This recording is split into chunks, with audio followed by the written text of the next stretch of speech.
Hi, warm greetings to all of you.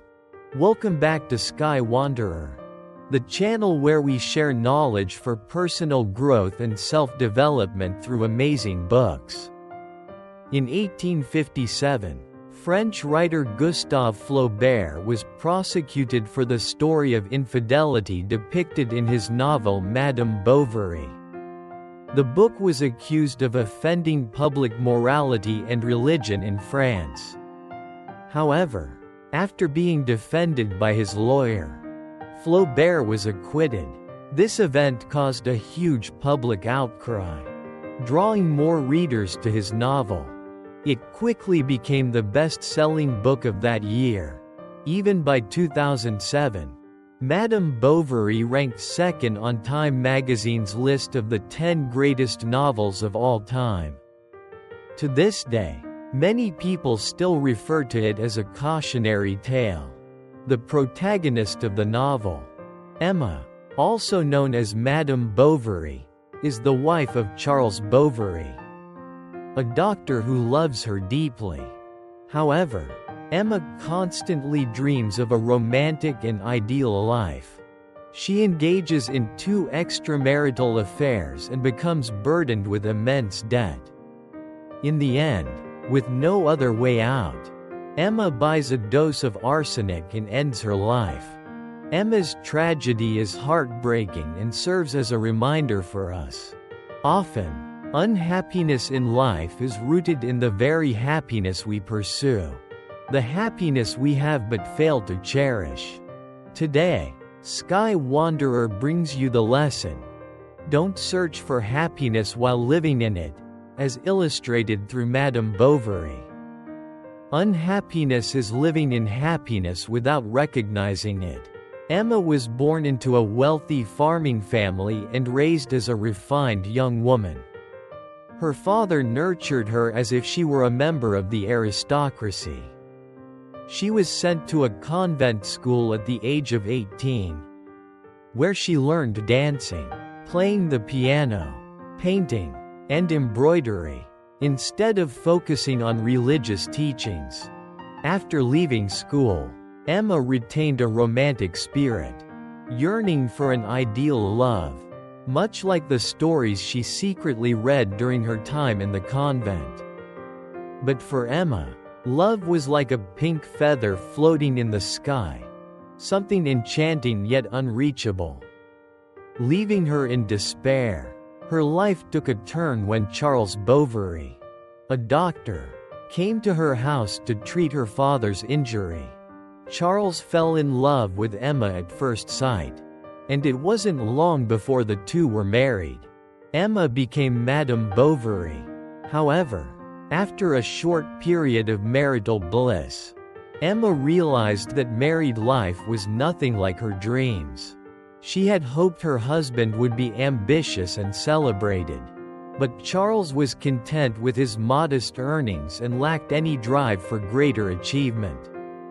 She had also imagined a husband who would be passionate and romantic. But Charles was simple, kind, and somewhat awkward, like a wooden log.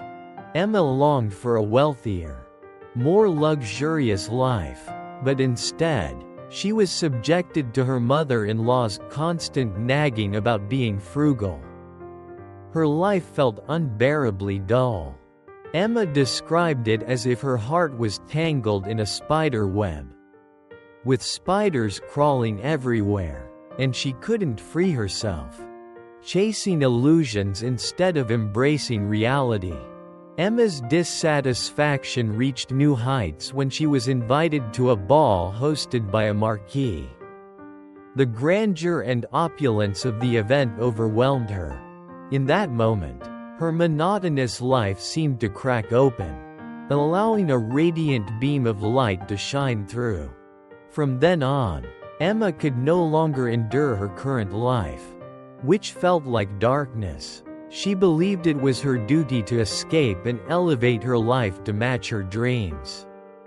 She urged Charles to perform a risky surgical operation, hoping that his success would bring fame and fortune to their family.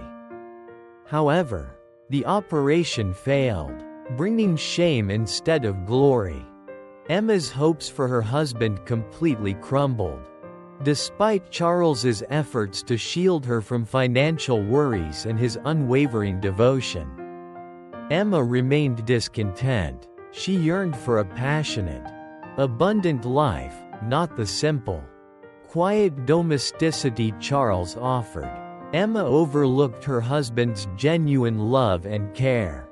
Much like many people in real life, she failed to recognize and appreciate the happiness already within her reach. Lessons from everyday life. Many of us live in Emma's shadow. We overlook the blessings we have and chase illusions instead. For example, some people, though financially stable, yearn for luxury homes and expensive possessions. Parents with healthy, well-behaved children compare them to others, always feeling their own kids fall short. Employees with stable jobs daydream about working for bigger companies with higher pay, ignoring the pressures and instability that often come with such jobs. Lovers with caring, devoted partners grow dissatisfied, wishing their partners were wealthier or more accomplished. The poet Horace once said, "Those who do not think they are happy cannot truly enjoy happiness." Blind comparisons and dissatisfaction with the present only lead happiness astray. True happiness is not about gazing at the vastness of the ocean or the stars in the sky. It's about discovering the beauty in the simple things right in front of us. It's not about complaining when others don't meet our expectations, but finding peace in recognizing that what we have is already enough. Happiness is within your reach. Happiness isn't something we lack, it's something we fail to notice. It has always been present in your life. When you recognize the value of what you already have, cherish it, and find joy in the ordinary, you'll truly experience happiness. But if you don't, happiness will remain out of reach. You'll live in happiness but always search for something better, a pursuit that leads only to unhappiness. Emma's husband, Charles, noticing her discontent, decided to change their environment. He moved their family to a new town, hoping it would lift her spirits. There, Emma met a young man named Léon. Léon was charming, talented, and had a love for music, art, and literature.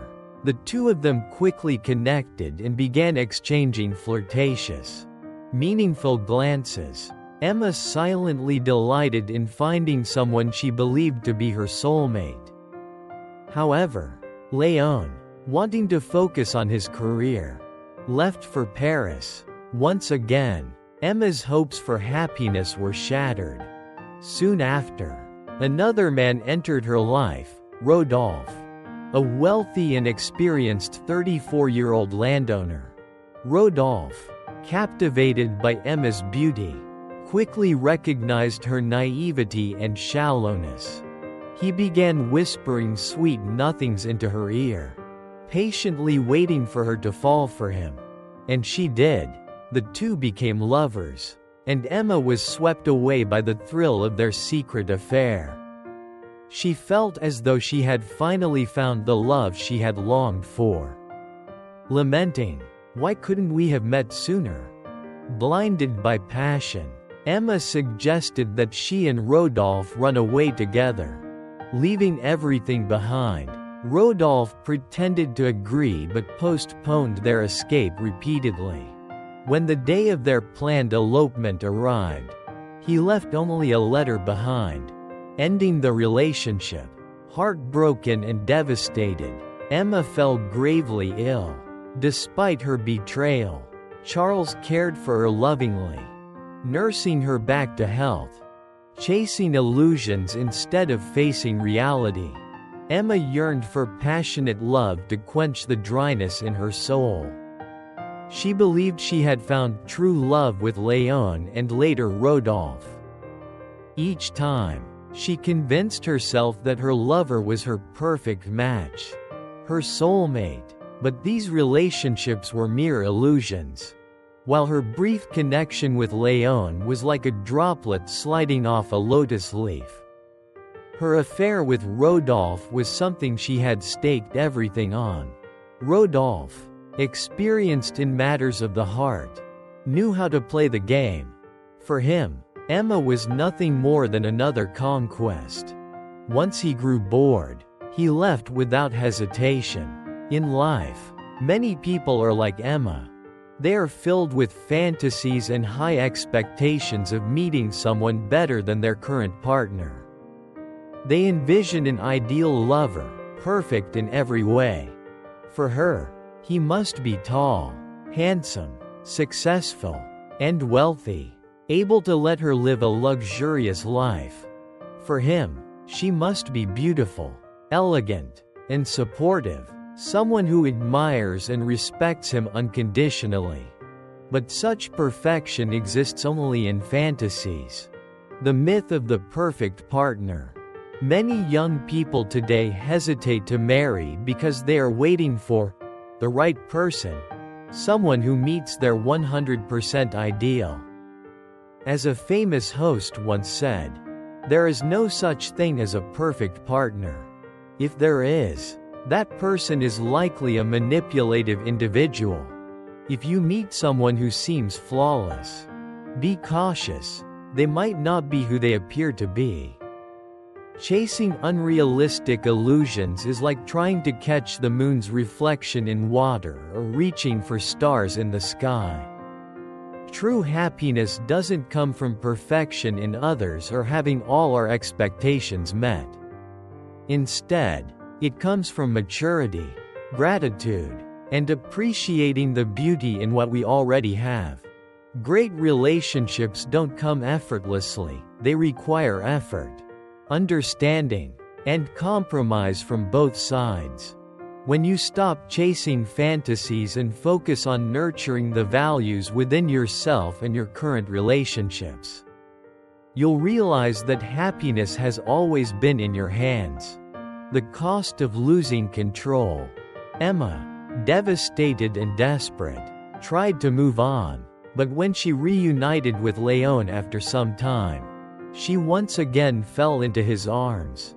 They resumed their passionate affair. But over time, boredom crept into their relationship.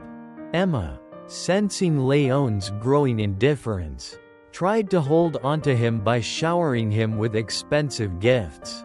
She indulged in a lavish lifestyle, spending recklessly on jewelry, clothes, and trinkets. When her funds ran out, she began borrowing money from various sources, even selling property Charles had inherited. Eventually, Emma received a court summons demanding she repay her enormous debts within 24 hours, or risk losing everything. Terrified, she turned to Rodolphe for help, but he feigned helplessness. She then sought Léon, only to find that he had vanished without a word. With nowhere to turn, Emma swallowed arsenic, choosing to end her life. The aftermath of reckless choices. Charles was devastated, searching frantically for his wife.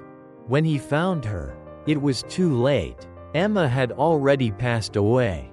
After her death, Charles accidentally uncovered her affairs.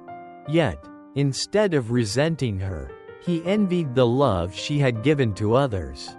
Consumed by grief, Charles died the following day, leaving their young daughter orphaned. The little girl, only 6 years old, was forced to work for a living. Emma's story is a tragic reminder of the consequences of reckless choices and unbridled desires. Her relentless pursuit of passion and extravagance not only destroyed her but also devastated those around her. In life, everyone has desires. While they can motivate us to achieve great things, they must be managed with self-control. As Shakespeare once said, Desire is like a fire. When controlled, it provides warmth. When unchecked, it burns everything in its path. Finding balance and true freedom. The lesson here is to recognize your desires, manage them wisely, and stop before it's too late. Balance is key to leading a meaningful life. Emma had a loving husband and a stable life, but she failed to appreciate her blessings. Her inability to control her desires led to the ruin of not just herself, but her entire family. The author of Madame Bovary, Gustave Flaubert, once declared, "Madame Bovary, c'est moi. Madame Bovary is me." But the truth is, all of us are Madame Bovary. We often overlook the happiness we already have, constantly chasing illusions and unrealistic dreams.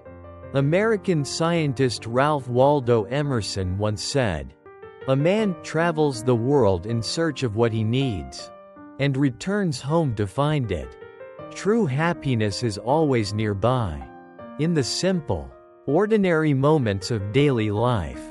So, cherish the happiness already within your grasp. Don't hold on to happiness in one hand while searching for a better version in the other. Thank you for listening to today's episode. If you found this video helpful, please share it with someone who needs it. Don't forget to like, subscribe, and hit the notification bell to stay updated on new content each week. Once again, thank you, and see you in the next video.